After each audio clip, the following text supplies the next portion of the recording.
Ever feel like your scrapbook pages look a little flat? Let me show you a super simple way to add instant depth and dimension with something I call the stacked frames technique.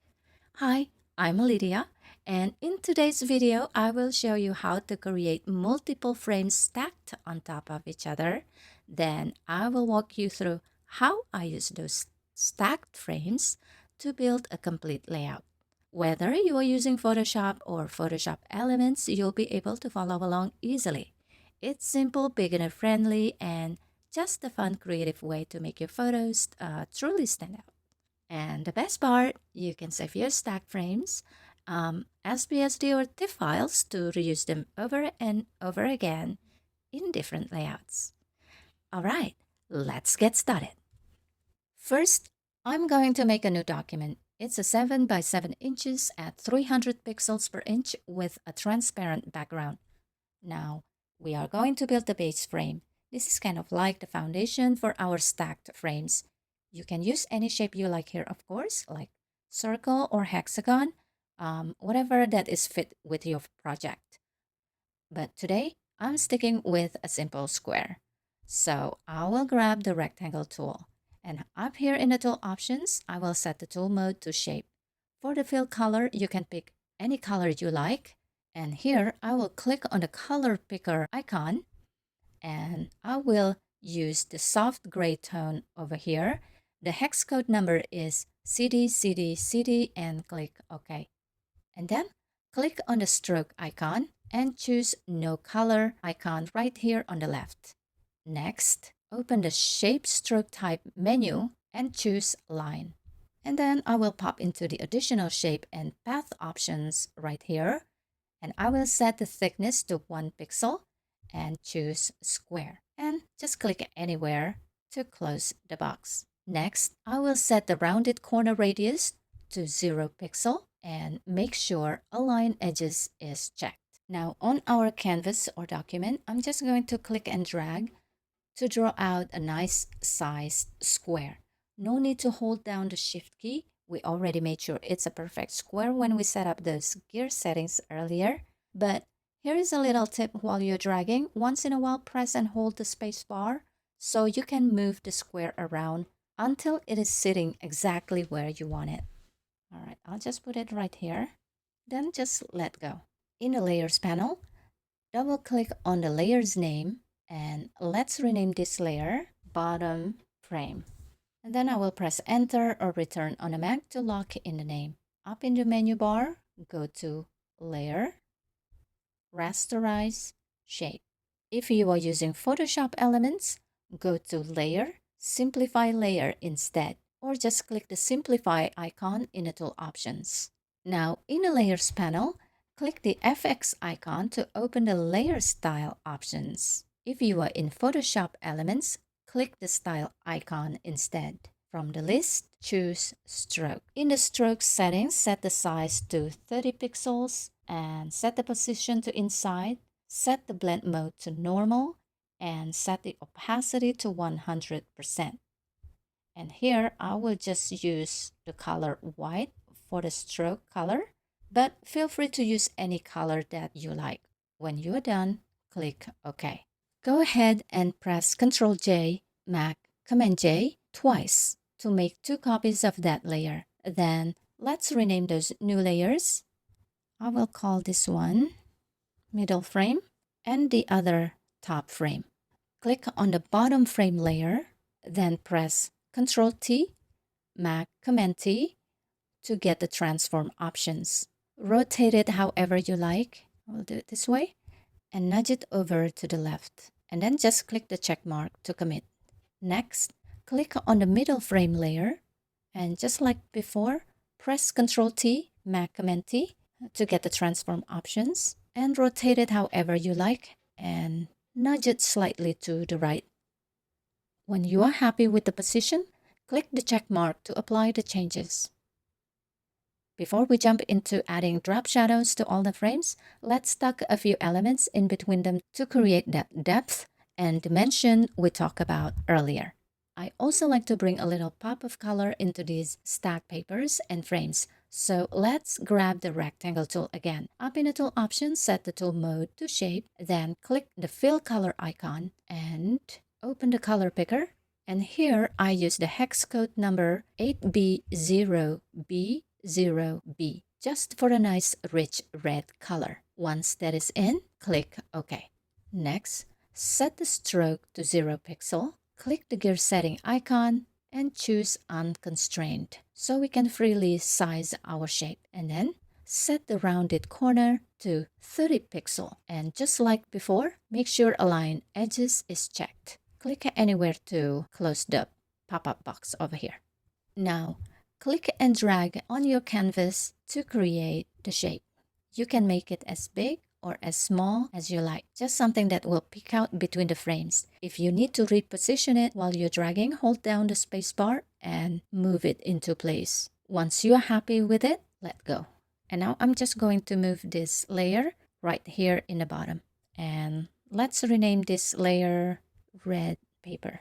Before we move on, we need to rasterize the shape so we can work with it more freely. In Photoshop, go to Layer, Rasterize Shape. If you're in Photoshop Elements, go to Layer, Simplify Layer, or just click the Simplify icon in the tool options and then rename your layer. Now, for a little extra texture, I'm going to tuck in some torn paper between the frames. I'm using pieces from Katie Pertier's Inspiration Board Volume 07 bundle and some from the Mystery Scraps One Moment bundle kit.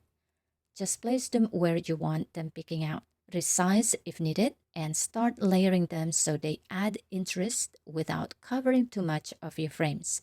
If you'd like to use the same materials, check the description box for a full list of everything I used to create this layout. So far, our frames are looking great, but wait until we add some shadows and that's when the real transformation happens. Alright you guys, let's head over to the Layers panel and click on the bottom frame layer to add a drop shadow. Click the FX Layer Style icon and from the drop-down menu, choose Drop Shadow.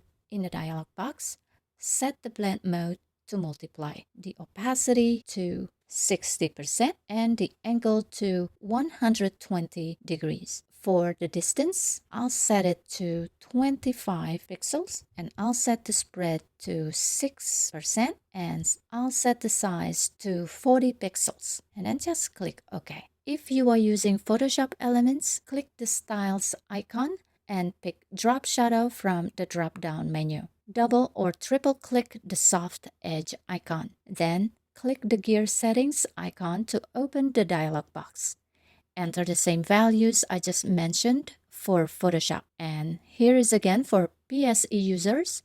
Don't worry about the spread setting. It's not available in Photoshop Elements and that's totally okay. Over here, I don't need to add any shadows to Katie's scrap papers, but I do want to add a drop shadow to that red paper we created earlier. Since it is almost at the bottom of the layers, I will keep the shadow subtle. So click on the red paper layer in the Layers panel, and then here in the bottom, click on the FX Style Layer icon and choose Drop Shadow. And here, I will keep the shadow subtle. I will lower the distance to 5 pixels and set the spread to 6% and I will set the size to 7 pixels. And for the opacity, I will lower it to 50%. PSE users, don't worry about the spread settings because it's not available in Photoshop Elements and that's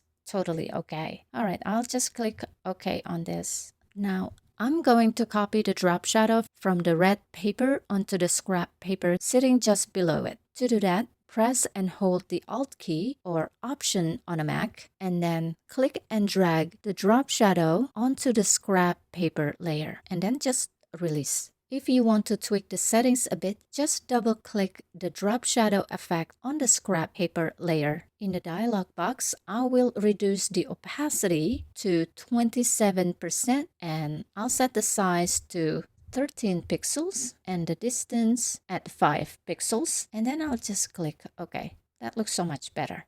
All right, now I'm going to add more scrap papers to these stack frames. So here's where I'm at. I've added a few more scrap papers and played around with moving the frames and papers until they felt just right. I'm much happier with how it's looking now. Now to keep building that depth and layered feel, let's add a shadow to the next paper layer on top. So here, I already add drop shadow on this one, and so I will add drop shadow on this one too. Here are the settings I'm using. Blend mode is multiply, and the opacity to 42%, and the distance is at 8 pixels, and of course the angle is 120 degrees, and check use global light, and the spread to 10%, and I set the size to 16 pixels. Once that is done, we'll move on to the middle frame layer, and I will show you how to copy over the drop shadow settings from the bottom frame's drop shadow layer. Okay, and this one over here, and here I'm going to copy it to the middle frame layer, and there you go, and double click on it, and then increase the size to 90 pixels, and I'm going to increase the distance to 53 pixels, and then I'll just click OK. I'm doing this because I plan to tuck more embellishments under the middle frame, and I also want to give the layer more dimension. Now in the Layers panel, hover your cursor over the drop shadow layer and right-click to open the menu, and choose Create Layers, and now click on the shadow layer. Still in the Layers panel, click on the Layer Mask icon to add a mask to the shadow layer. Grab the brush tool or press letter B to get the brush tool. In the tool options, open the brush preset picker menu and select a soft round brush right here. I will set the size to 500 pixels. I will set the mode to normal and the opacity to like around 21% and the flow to about 50%. And then reset your foreground and background colors to black and white by pressing letter D. On the document, paint with black to hide areas of the shadow. Press X to toggle between black and white if you need to reveal or hide more. In the Layers panel, make sure that the Layer Mask's thumbnail is activated. And here on the document, you just click and drag lightly to hide some part of the shadow. Like that. And here is where your layout really starts to pop off the page. That depth and dimension will instantly draw the eye right in. If you'd like more details about layer masking, check out my other video where I walk through it step by step. You can click the link in the top right corner or find it in the description box below. Now that we've got that middle frame shadow looking just right, let's move on to this paper here. I'm talking about this one right here.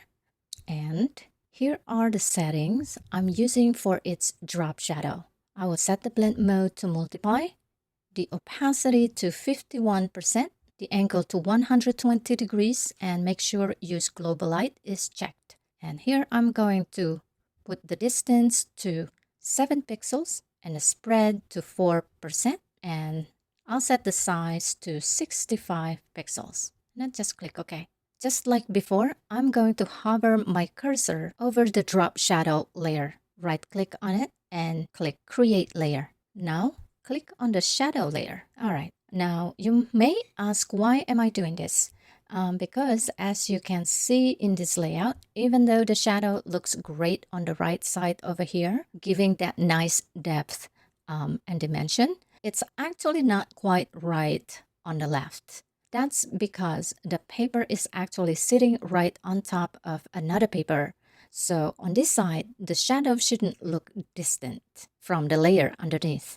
To fix that, we are going to use the smudge tool. It is perfect for nudging parts of the shadow closer without affecting the rest. In the toolbar, click on the smudge tool. It might be hiding under the blur and sharpen tool. So click and hold to find it. And in the tool options, set the brush to soft round brush. And then set the size to like around 400, I think 300 pixels is fine. And set the mode to normal. And the strength, I will set it to about 30%. And then just press enter or return key on a Mac. And here in the layers panel, make sure that you are still on the shadow layer, not the paper itself. Now, gently push the shadow inward on the left side where the paper is touching another paper underneath. Just use the short, light strokes so it will look natural. I will do the same for this one on the top right here and then more on the bottom.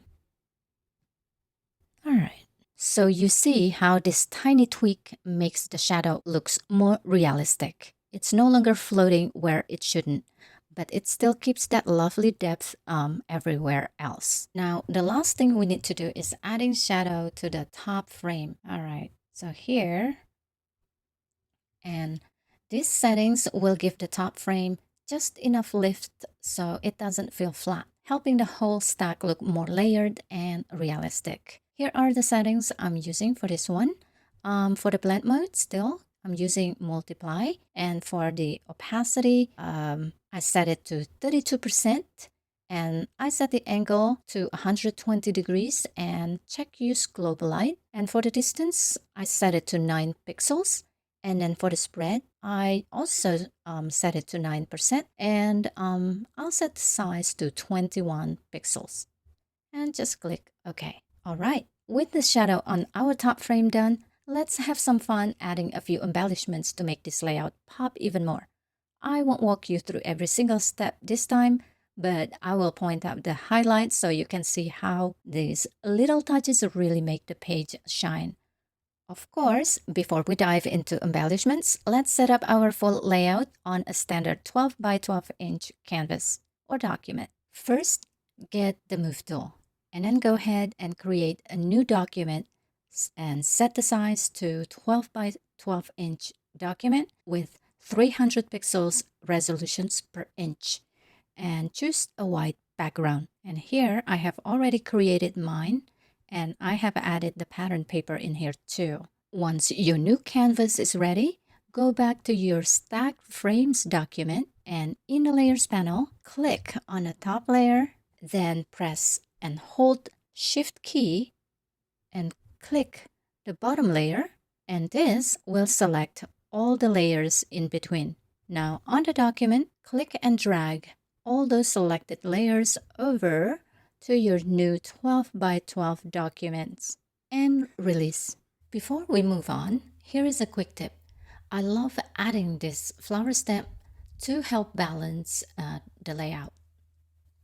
To recolor it, just press Alt-Shift Backspace, Mac Option-Shift Delete, and it will fill with your foreground color. All right, back to the fast forward.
Let me pause for a moment to point out a quick detail. I used this deep, rich red flower to match the tone of the red paper we made earlier. Alright, let's keep going.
Hold up. Here is a little trick I want you to notice. I added this overlay here to create continuity, guiding the eye from the photo down to the word art in the right corner later. And later I will add splatter paint also to tie the whole layout together, creating balance, cohesion, and a bit of texture. Alright, now back to the fun stuff.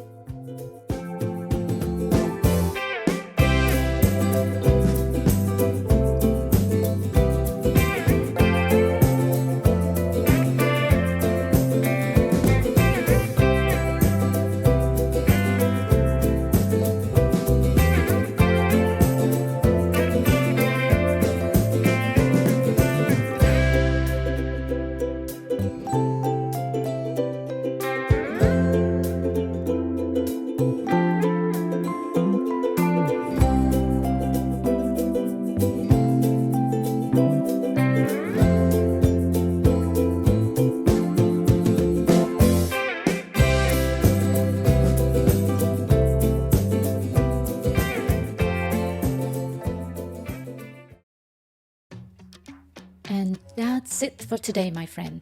I hope you enjoyed this video. If you did, please give it a thumbs up and consider subscribing. It really helps the channel grow and reach more people who might find it helpful.